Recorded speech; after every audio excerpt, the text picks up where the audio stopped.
The Monkey and the Toad.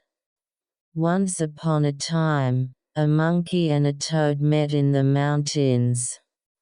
Hey, Mr. Toad, it's almost New Year's Day. By the way, have you ever eaten rice cakes? No, it seems to be delicious, but I haven't eaten it yet. Then I'll tell you where you can get rice cakes. Do you want to go with me? Yeah, I'm going. The toad was guided by a monkey and came to the village headman's house. At the headman's house, rice cakes are attached for the new year. Mr. Toad, that's what you have.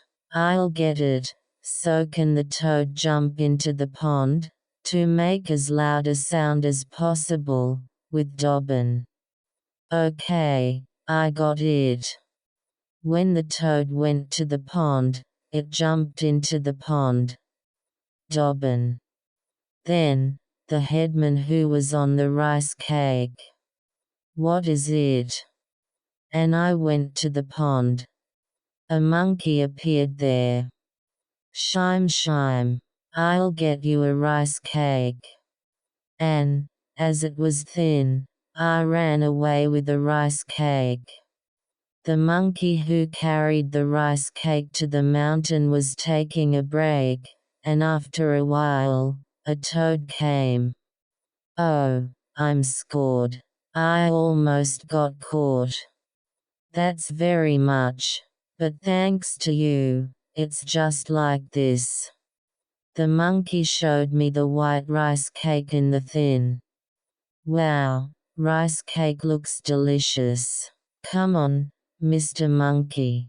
It's a rice cake that we got together, so let's split it half by half.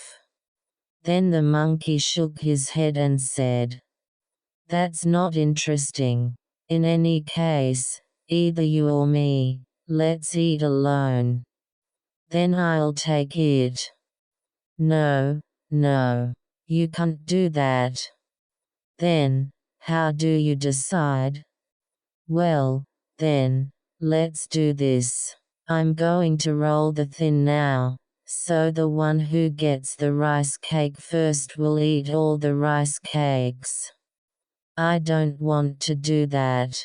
My feet are late, so I can't match the monkey. Hey, don't say that, let's eat half by half. No, it's already decided, that's it. The monkey suddenly made a fuss. Then he rolled up the slope. Thank you. When the monkey climbed the tree, it jumped from the branch to the branch and arrived at the foot of the slope before the tree. Yay! I won. All the rice cakes are mine. While saying this, the monkey is surprised to see the inside of the thin. The thin is empty and there is no rice cake in it. Where did it go? I see, I fell in the middle. When the monkey turned back the slope, there was a toad in the middle. Oh, Mr. Toad, I didn't see the rice cake. Oh. The toad was eating the rice cake that had fallen on the road deliciously. If this is the case, I should have done it half from the start. To ho ho. The end.